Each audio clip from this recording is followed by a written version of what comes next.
In this video, I'm going to share some of the most unforgettable paranormal stories I found on Reddit. Not just investigations, but real experiences people went through in their homes, their workplaces, and places they never expected anything to happen. Some of these stories were posted years ago, and the more I read them, the more they stayed with me. So I wanted to bring them to you, exactly the way they felt to me. Now, let's start with the first story.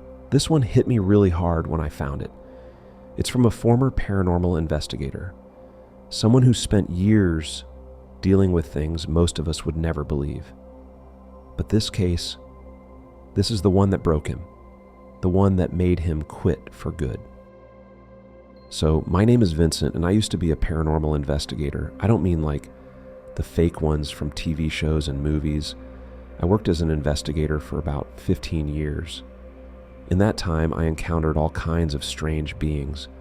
Most of the time, it was just some ghost who felt the need to f around with some innocent person. Those were pretty easy to deal with. Then there were the darker spirits, ones that had a far more malevolent agenda at play. I've almost been burned alive, eaten, possessed, drowned in pig's blood, and a whole host of terrifying situations that are too numerous to discuss. But there was one case that I worked on, which was far worse than all the rest. It was the case that made me quit. The case started, as most of them do, with a phone call to our agency. It was from a coal mining company out in the Appalachian Mountains. The caller was one of the managers of the mining operation, and he was explaining how many of the workers had noticed some strange things going on in and around the mine.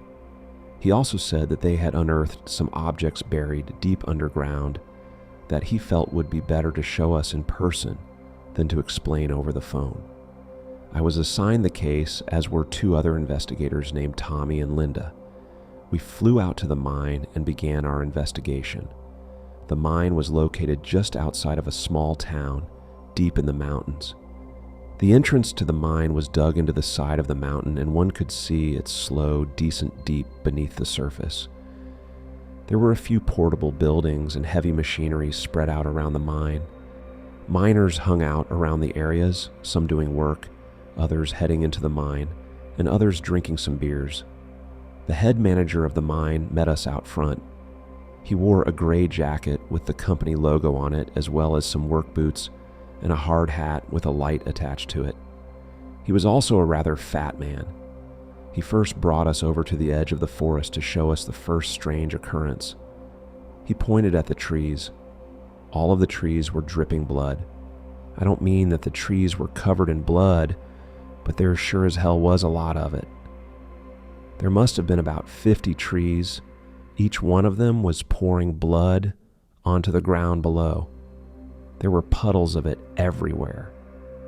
Linda pulled out a few containers, and we all started to take some samples of the blood from several different trees. We then went back to the mine and ran some tests on the blood. Turns out each tree was dripping a different type of blood, which meant it came from several different sources. The DNA tests confirmed it was from multiple different people. We went through the DNA database but found no matches. The manager then decided he ought to show us what they found in the mine. We walked through the mine's entrance. We were each given a hard hat with a light attached to it so we could see accurately. We walked down to the end of the tunnel where it sectioned off into multiple other tunnels. The manager led us down one which led to a very rickety elevator. We hopped in and we slowly made our descent. It took us about 20 minutes, going slow as hell, to finally reach our stop. We were told that we were about 500 feet beneath the surface on the lowest level of the mine. The air was cold down on this level. They had no miners on this level of the mine. There were only a few dim lights illuminating the tunnels. The walls and ground were incredibly rugged and rocky. The manager led us down a confusing maze of caverns and tunnels. We would occasionally descend down some ladders. He gave each of us a map of the mine in case we got separated. We finally reached the spot he was leading us to. It was a hole carved into the rock wall by one of the miners. The hole led to a cavern on the other side. We stepped through the hole in the wall and turned on our headlamps. The cavern was shaped like a massive cylinder that went quite high up. The ground was somewhat wet. Upon closer investigation, we were shocked to find that we were not standing in water. We were standing in blood. A very thin layer of it covered the cavern floor. We immediately took some samples of it. Then we saw what the miners had actually found. It was some kind of a shrine. It was one of the most disturbing things that I have ever seen. It was arranged with a large table in the middle. Each of the legs of the table had a marble snake wrapped around it. Resting on the table, we found about 10 skeletal remains of newborn children, except the children clearly had numerous birth defects. One's head was too big for its body. Another had 2 normal arms, and one tiny one stretched out of its chest. Another had growths protruding from several different locations on its skeleton. Behind the table, there say another skeleton. It was pure black, almost like it had been burned. It was about 10 feet tall and was holding its skull in its hands, looking down at the children. Its skull looked like a human skull, albeit jet black and much bigger, except it had 4 horns protruding out of it. We approached the shrine and took several photographs of it from several different angles. I just couldn't understand it.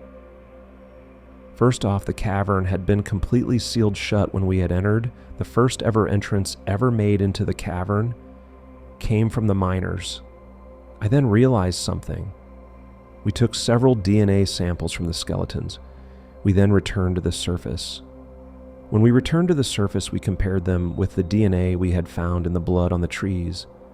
They matched perfectly. The blood had come from the children.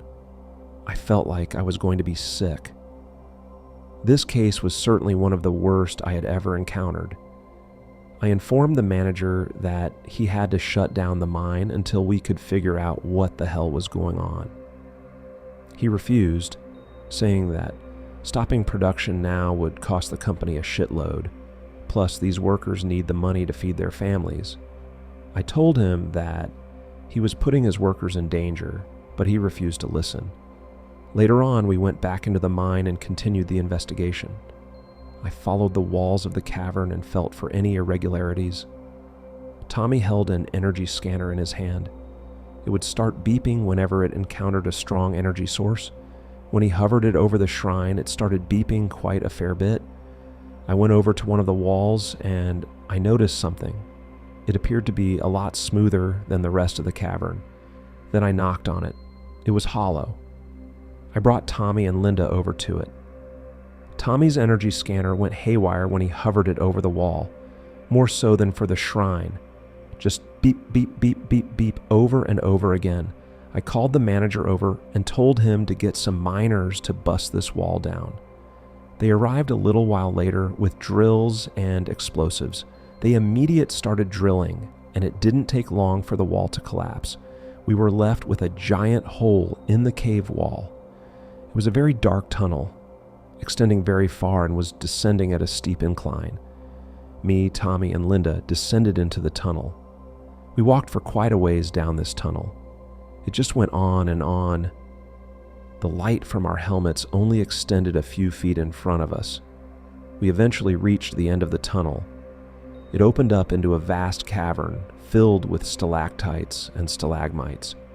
I could hear running water in the distance. Tommy's scanner was going nuts by this point. We maneuver our way through the cavern.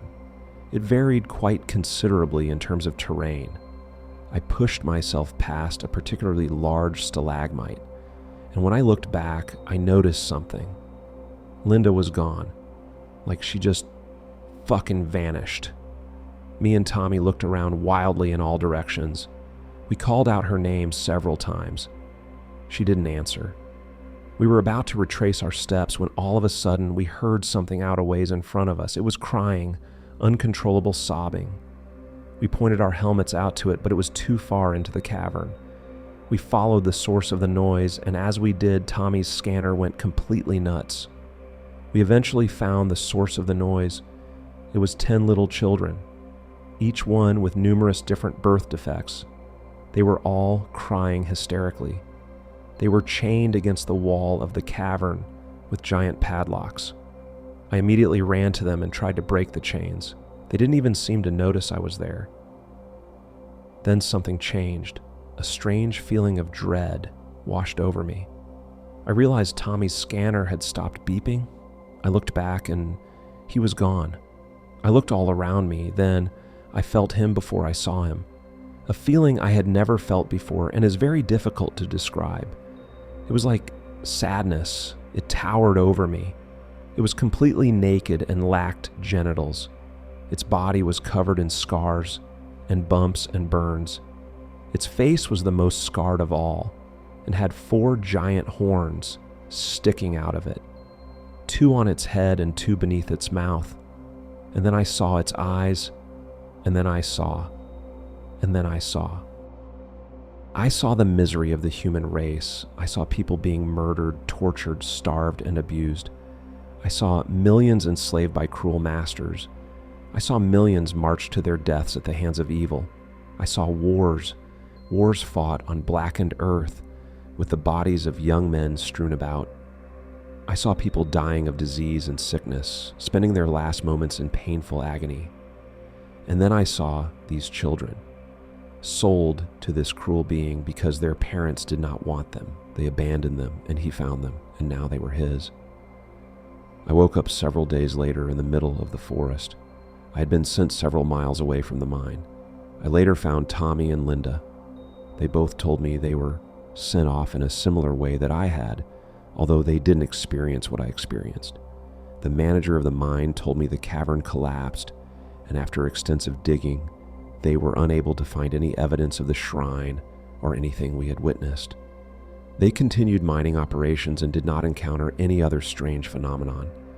As for me, I tried to go back to my job. I really did. I ran a few more cases, but I would have panic attacks on the job and random flashbacks to what he showed me. Eventually, I decided it would be in everyone's best interest if I just quit. I currently work as taxi driver. I know, quite the career change, but it pays well enough, and I enjoy it well enough. But when I close my eyes at night, or when I'm daydreaming out of boredom, I see those images. I see those children. I see him. Wow. Even while reading it, I had to pause for a second. That's the kind of story that stays in your head for a while. Let's keep going. All right, deep breath. Let's move to the next story. And trust me, this one takes things in another direction. With any paranormal cases, if it's anything from ghosts, monsters, UFOs, and legends, the believers will come up with some crazy ideas. But what about the end with the skeptics? As someone who tries to be more open-minded when it comes to the paranormal, and there have been times when I have seen skeptics come up with crazy theories in cases where the theory is way much out there than the case being paranormal. I know skeptics are trying to come up with a more simple answer for any case. But there are times where the simple answer is the best answer.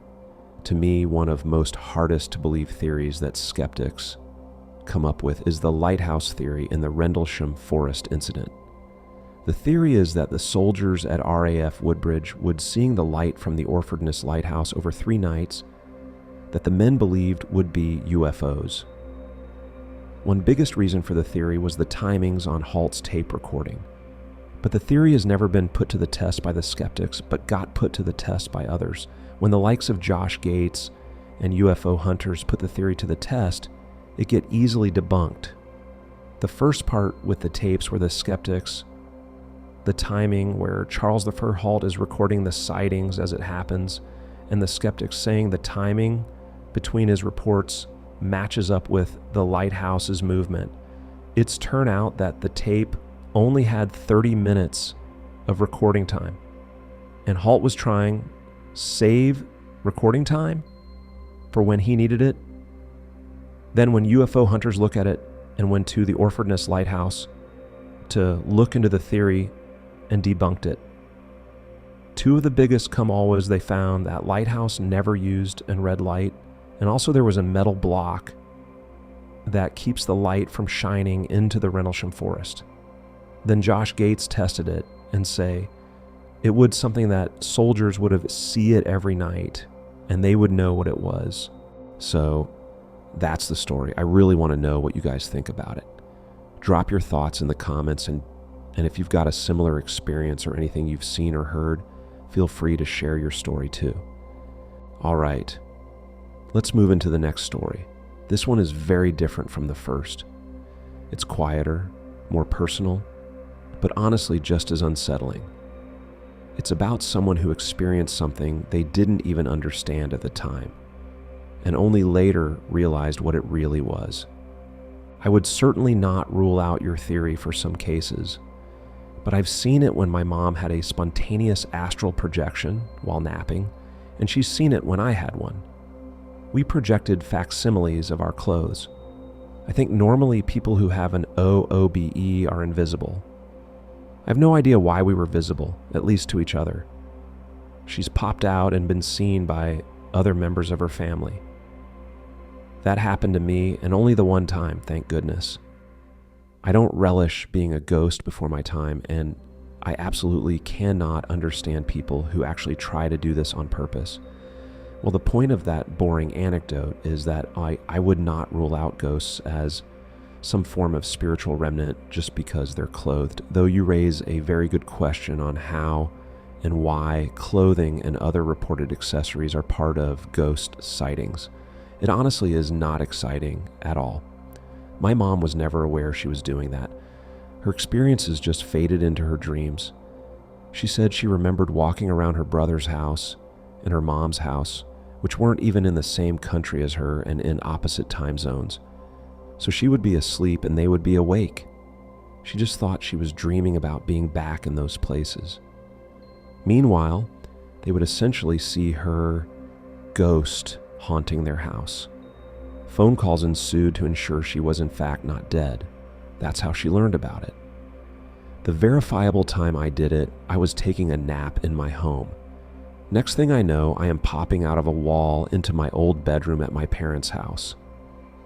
Mai was in the room sitting at her makeup mirror, and she looked up and of course was shocked to see me. I was looking all around, and for some reason I was angry, but I don't know why. I felt a strong resistance to my every movement.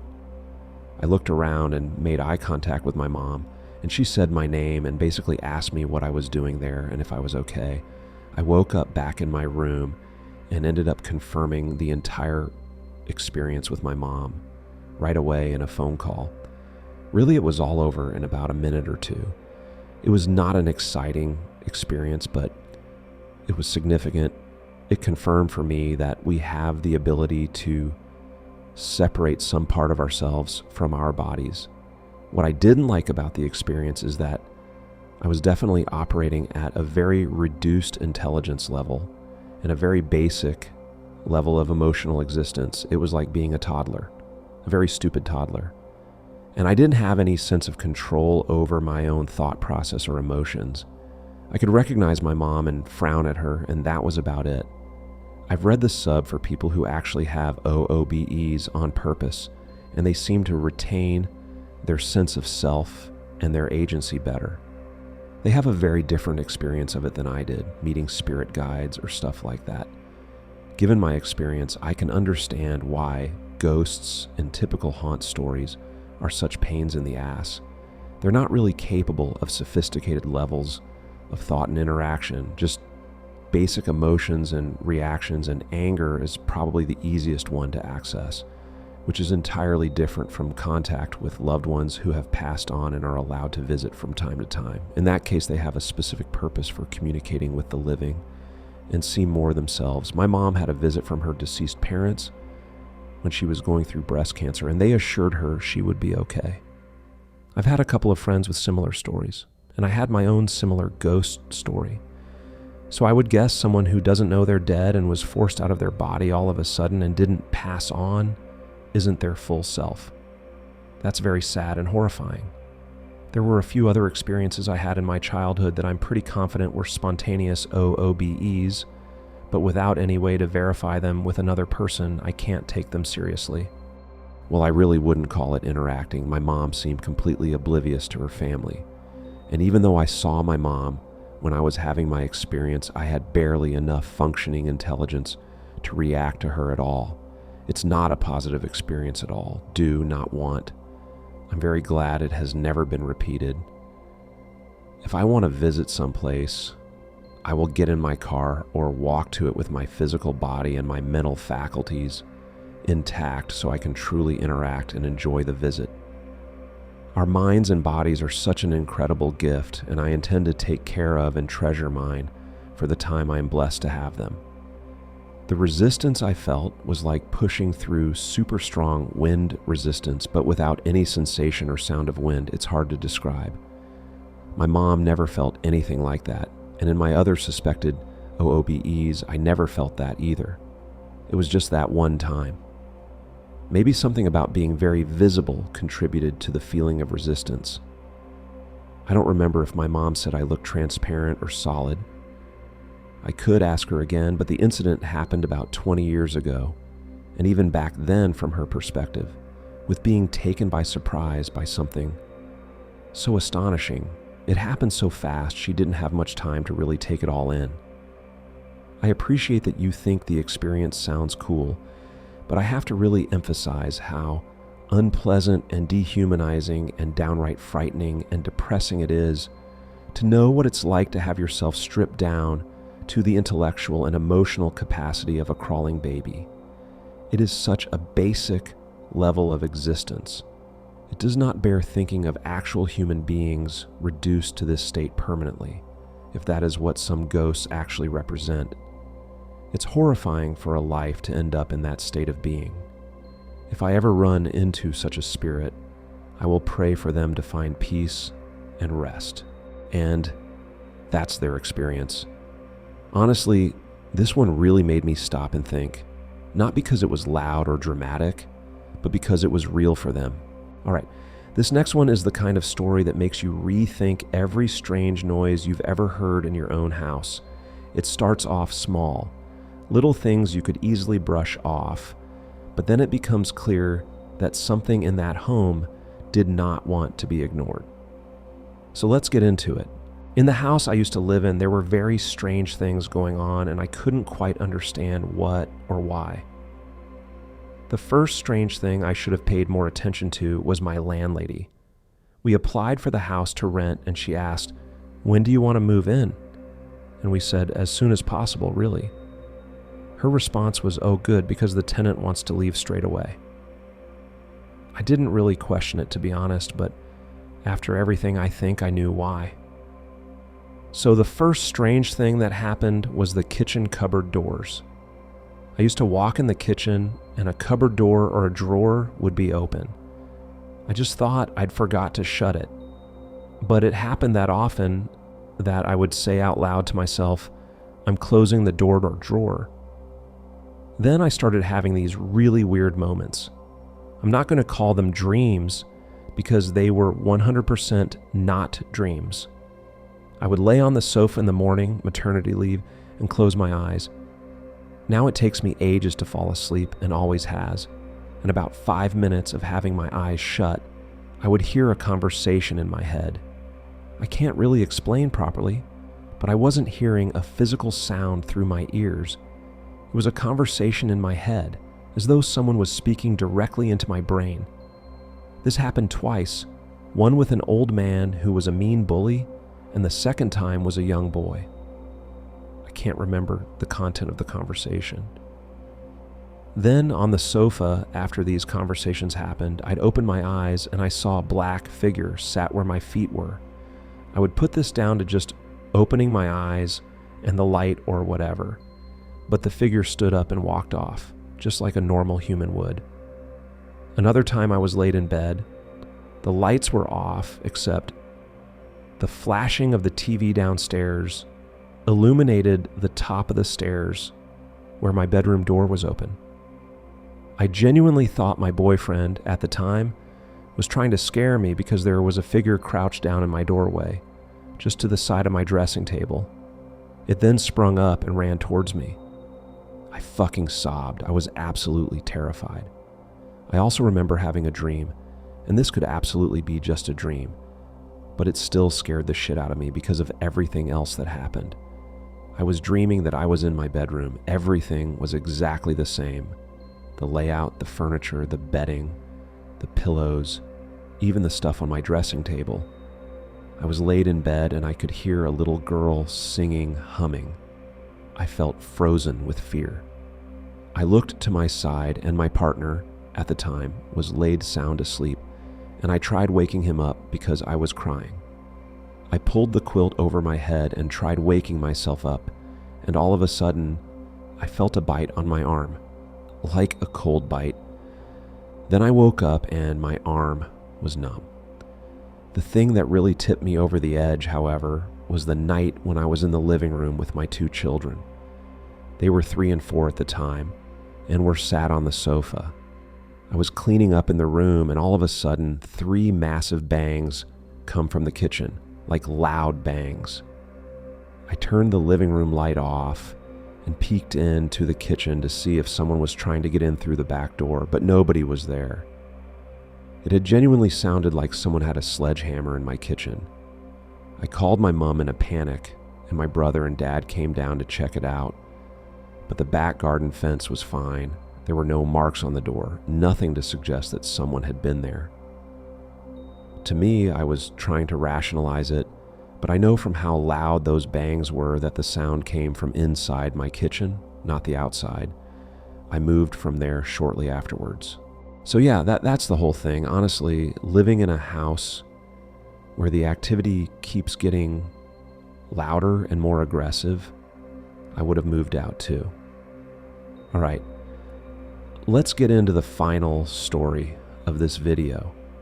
And this one's a little different because it's not just about a haunting, it's about someone who's trying to make sense of the paranormal in a logical way. They believe aliens probably exist, they're open to weird things happening. But ghosts, spirits, they're not fully convinced. So let's hear their take and the questions they're struggling with in their own words. I want to start by saying I believe that aliens, life forms outside of our solar system exist. It's improbable that they don't. Aliens and ghosts seem to trigger themselves in these conversations, so I wanted to throw that out there. I do believe that weird, unexplainable phenomena happen in the world. As far as ghosts and spirits, I think it's fun to pretend to believe in them, because who doesn't love a good scare? At the same time, I've heard people talk about all kinds of theories around ghosts, but none seem to be very plausible for me.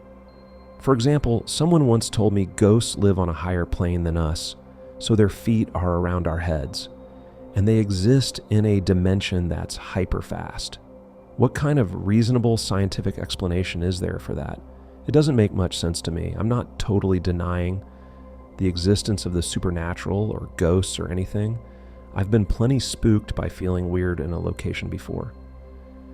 But usually I tell myself it's because it's a non-usual space to be in, so the imagination runs wild. For example, if you're in a storage basement, it probably feels weird because life doesn't happen there. Things just sit. It gives the imagination a place to thrive.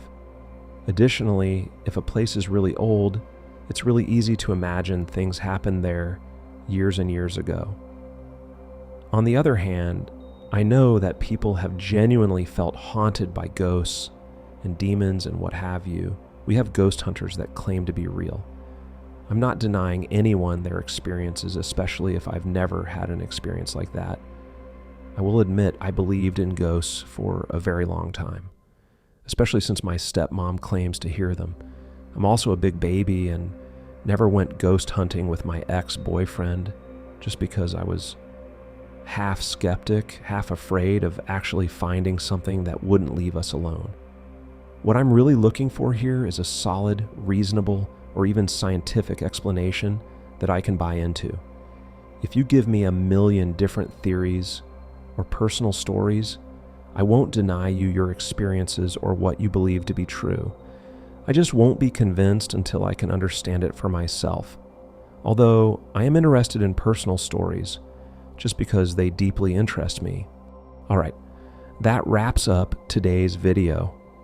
Thank you so much for sticking with me through all these stories. Every time I read things like this, I feel like there's just so much we still don't understand. And that's what makes these experiences so interesting. If you've ever had something strange happen to you, anything you still can't explain, feel free to share it in the comments. I'd really love to hear your stories and your thoughts. And if you enjoyed the video, please consider liking it, subscribing, and supporting the channel. It genuinely means a lot. Thank you again for watching, and I'll see you in the next one.